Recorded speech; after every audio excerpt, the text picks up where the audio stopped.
I really don't like this idea of the actions of an individual in a fan base representing the entire fan base. We've seen this with multiple fandoms like Steven Universe, Undertale, and the biggest of all being the Sonic franchise, which at this point is taken as a complete joke thanks to individuals such as Sammy Classic Sonic Fan and Chris Chan.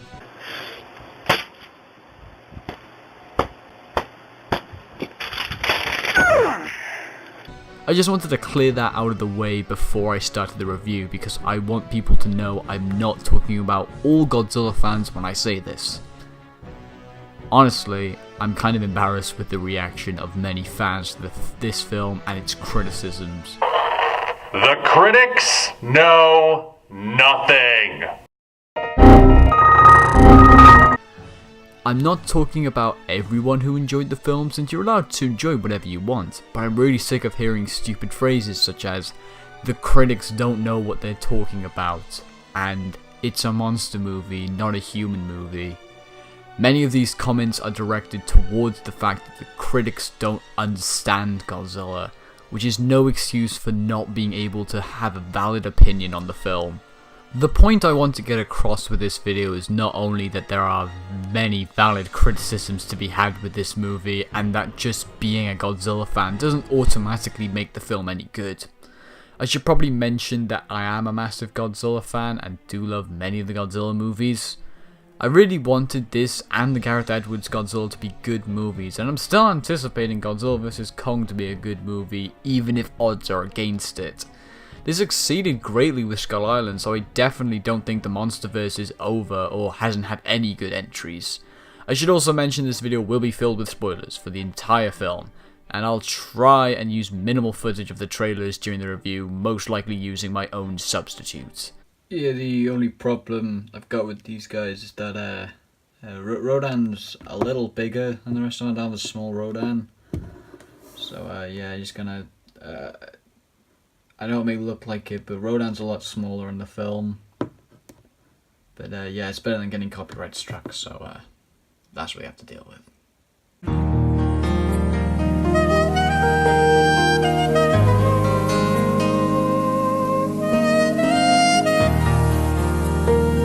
Whilst I overall dislike this film, I'm not going to pretend there wasn't any good portions of this movie.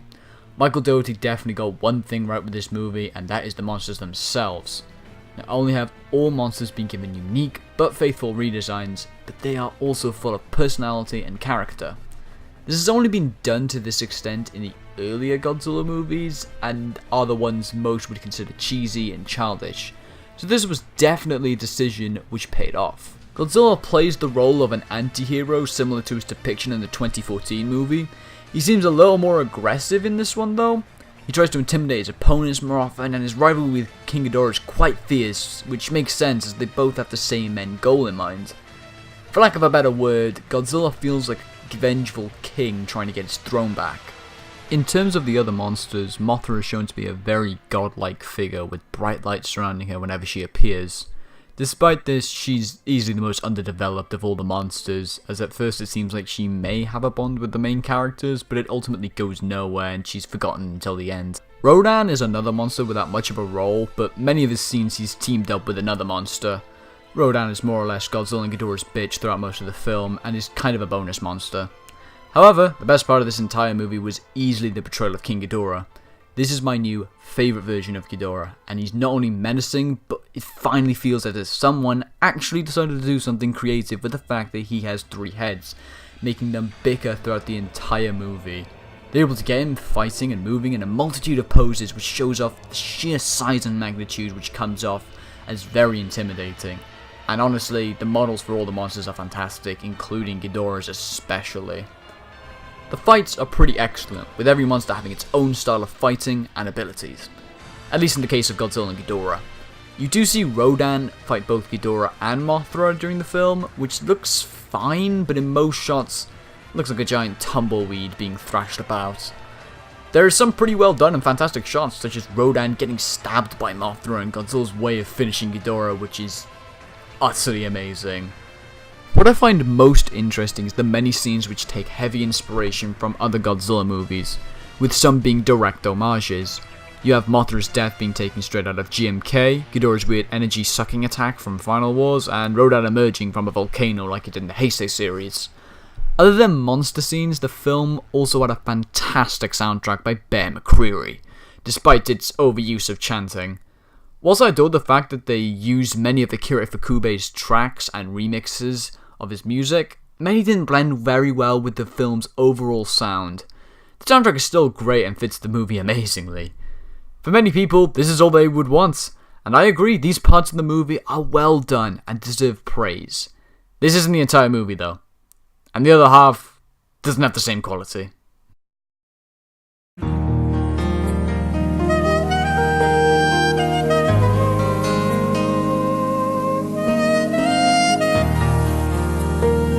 I don't understand why so many fans have decided that characters are no longer important and the monsters are the only things that matter. Most of the critically acclaimed and my personal favourite Godzilla movies have a fantastic balance between monster action and great character scenes. Godzilla 1954, GMK, Shin Godzilla, Godzilla 1984, and Godzilla x Mechagodzilla are all movies with fantastic main characters with motivations, development, and a great cast of supporting characters. These films also have some incredible effects and monster action, but it's so much more meaningful when characters we care about are in danger or their decisions could affect the outcome of the monsters or the lives of many. The characters from Godzilla King of the Monsters are either used to dump exposition on the audience or are incredibly unfunny comic relief characters. The only character who doesn't fall into one of these groups is Madison, played by Millie Bobby Brown.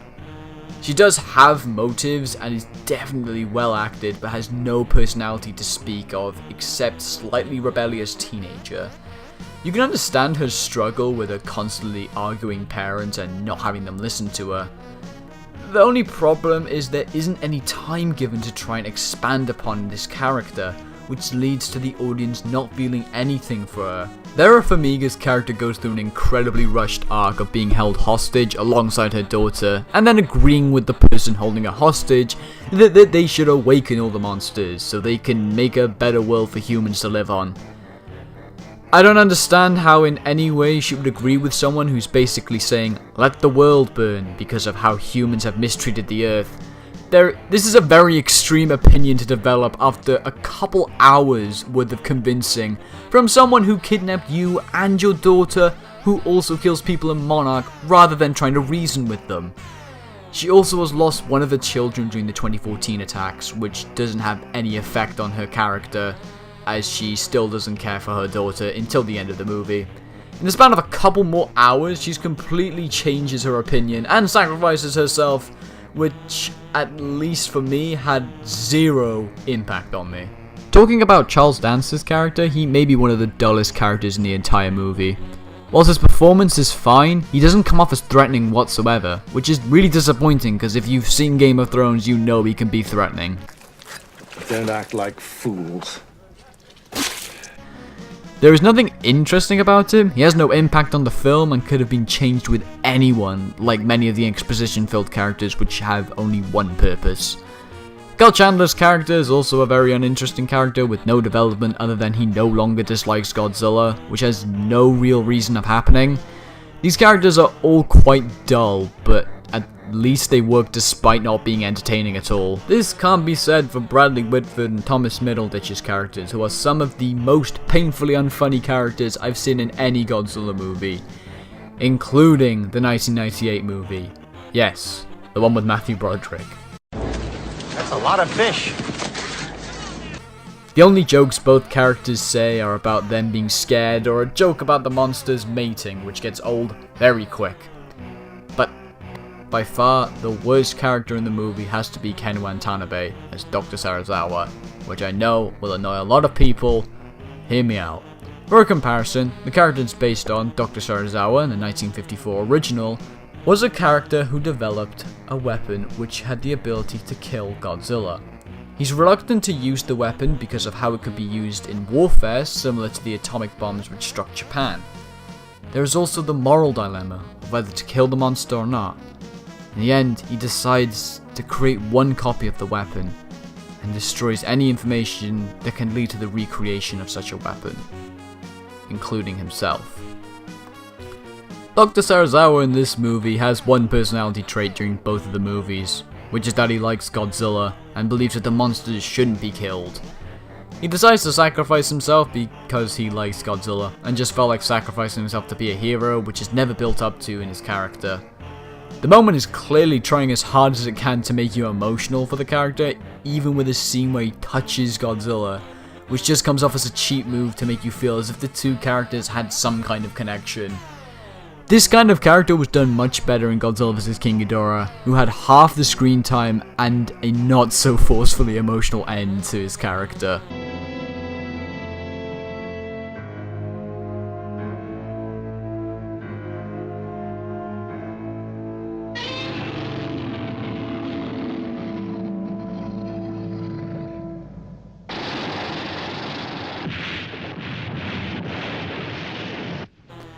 Ken Watanabe is definitely a great actor, and clearly tries with what he's given, but has no chance to really emote or do much of anything. There's also a plethora of other problems in this movie, with one that stood out to me being how invincible the characters were.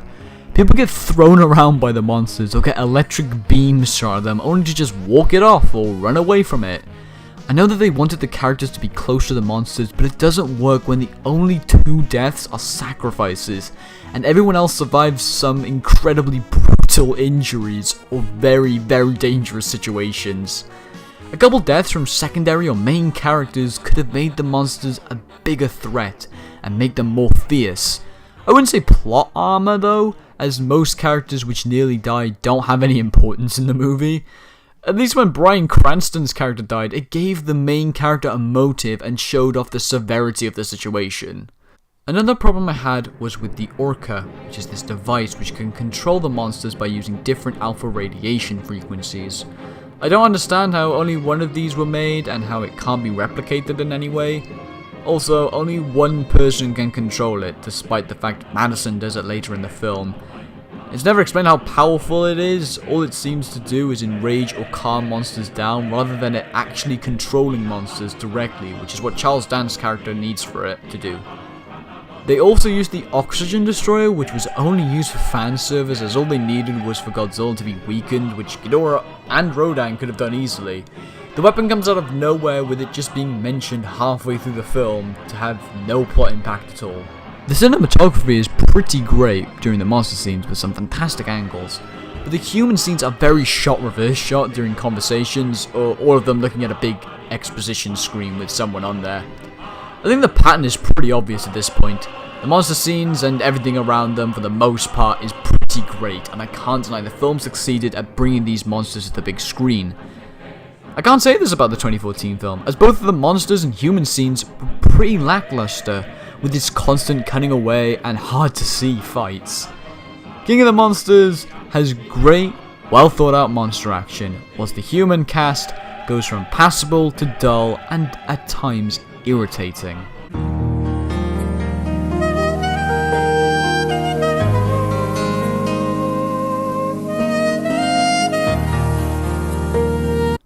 I am so happy that the film came out the way it did, even if it meant it being an overall disappointing experience.